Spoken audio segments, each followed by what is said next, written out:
So it was absolutely sick to catch up with Flo Hio earlier, but right now I'm joined by the other artist who is going to shut it down here this evening, M Huncho. What's going on, bro? Glad to be here, man. Glad to be here. How are you? Yeah, I'm good, man. I'm good. Listen, I've got so many things that I want to speak to you about, including the album, which is out now, Chasing Euphoria. We'll get into that in a sec, but I just wanted to find out just about you a little bit, actually, because like Magnum large-size condoms, right? They're all about confident dudes, and you seem like a confident dude when you're on stage. So like, I want to know where that confidence comes from. Guess I've had it from young, bro. Just being confident and consistent has got me to where I am today. It just comes naturally, bro. For some people, it comes naturally. For some people, it's a build-up. So for me, it's natural. Shout out to the large-size condoms. Now, Chasing Euphoria, that's dropped. Let's talk about that, because the reaction, it would seem, on social media for the album, there was hunger for it. People wanted it. What's it been like for you? It's been good. I've been 2 years. I haven't released a solo project. And just working a year and a half on this album, it was super meaningful to me and my team. That's been part of the progress and part of the whole process as well. At the same time, I'm excited, man. I've been excited. I feel like we've had a great week. I feel like we've had a great reception. I feel like people are appreciating the work of art that we've put out. And I think it should be in a gallery somewhere, really. But yeah.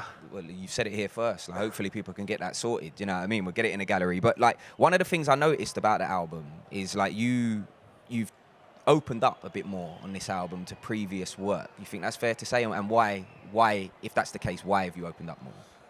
I feel like with what I do and me as a brand and as a person, I come with a certain level of anonymity where there's only so much you can give out. But, I had to step out of my comfort zone, and that's where you actually get tested and, understand how you can maneuver and how you can, play with words to give out more to, the listeners about yourself. Because at the end of the day, people that are listening, they want to feel that, this person that I'm listening to is just as human as me, and what they're looking for is relatable content.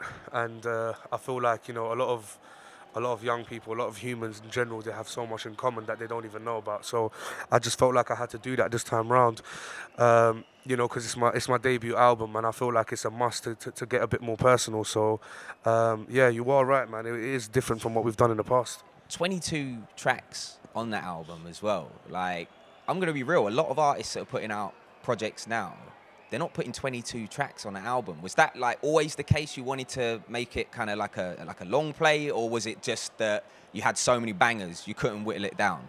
The thing is, when I make a mixtape or an album, I like basing it off a theme. And I feel like having a theme to a project is always a plus side, because it lets people jump into the album having this theme in mind and understanding the concept and the conceptual value of the album in itself. So for me, it's more of a thing where, we could have done 10 tracks, we could have done 14 tracks, but we were finding it hard to take tracks off because all these tracks fit the story that we're trying to tell.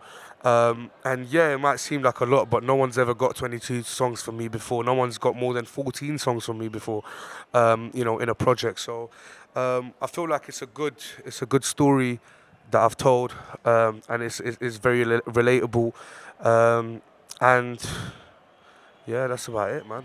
People are excited for the album, but you mentioned story there, actually, and there's a story behind the new designed mask, right? Yep. So, like, just tell us about that for people who might not know about the design of the mask. So I teamed up with a good friend of mine, Lucian Clark, skateboarder, street skateboarder, sick creative. He's got his own brand, DCV87. Done his own collection of skate shoes with Louis Vuitton called A View. Also, he's a ambassador for Palace, a big skateboard brand. And I kind of believed in his vision. I told him, look, I want you to be, designing like an upgrade to what I've got now. And I told him of my interest in Japanese samurai culture and so on and so forth. And we have similar interests, so he kind of incorporated that in his own way. And made me a new face with, fortunately breathable fabric, so I don't get hot no more. So, Yeah, shout out to Lucien, man. All of this wouldn't be possible without him, man. So shout out to him. Yeah, yeah. One of the things that I've picked up, just talking to you and seeing you in other interviews and stuff like that, is you're somebody that doesn't compromise on certain things that you believe in, right? And that's kind of what Magnum's ethos is. You know, it's all about people that don't compromise. So is there things out there that you definitely don't compromise on? Maybe when it comes to music or just, just in your life in general. In music, what I don't compromise is to be someone else. I'm always myself. I don't want to be someone else. I don't want to put out a persona or a personality that's not me. And I just feel like it's a force. I feel like in this day and age, the industry that we're in, there's a lot of people with a false persona that they're presenting to the world, but in reality, they're not like that. For me, my persona now is the same as when this mask comes off. So I feel like I have never compromised that. And one thing that I will never do is change what I'm doing. Like obviously I'll always grow respectively, become better and better at my craft, hopefully. I'm trying to, but it's not something that I'll ever compromise. My sound is, something that's very unique and no one else can replicate that. They can try. I'd love to see them try, but, they're going to fail miserably. That's probably the reason, though, like your sound is the reason why you've managed to team up with the creme de la creme of the UK scene on this album. You know what I mean? Just some of the names on the album, Pot of Papers on there. You've got Wretch on there, Wretch 32, Gets, Gigs. Did you kind of create like a hit list of artists you wanted to work with, or did these people approach you? Like, how did that work? So with Potter, I've got a good relationship with Pot of Paper. I see him as a friend. I've got time for him. Anything that he needs me for, I'm there for him, even with his own projects. So that one there was natural. With Wretch and Gets, I respect them as artists. I respect their craft as lyricists. And I felt like I had to get them both on the same song. And even Gigs, I got a lot of respect for him. Gigs is the type of person to always show you love and mention you in rooms where you don't think he'll be mentioning people. So for me, it's more of a personal thing where I wanted these greats on my album, so one day I can be able to say that, look, I had these guys on my album, and I'd rather do it sooner rather than later, before they hang up their boots. There must be like a wish list of like artists that you want to work with still as well, because we as humans we grow all the time, innit? You know what I mean? Yeah. So is there anybody else who's on Huncho's wish list? I'll put J Hus in there. I'll put Stormzy in there. Put Dave in there. Greats only. And these guys, I see them as proper artists as well. Who else would I put in there, man? I'll put Georgia Smith in there. I think she's got a sick voice. I feel like we can probably make a good song together. And on the other side of the waters, in America, there's too many names to mention, man. Lil Baby, Roddy Ricch, Ghana, like there's a lot we've worked before, but I'm trying to say going into the future, yeah. Well, this is the thing, like actually your sound, like it's very UK, unapologetically UK, but like it could easily straddle into the States. You must know that and you must feel that. Yeah, 100%. I feel like to kind of capitalize in America, you actually have to be present there.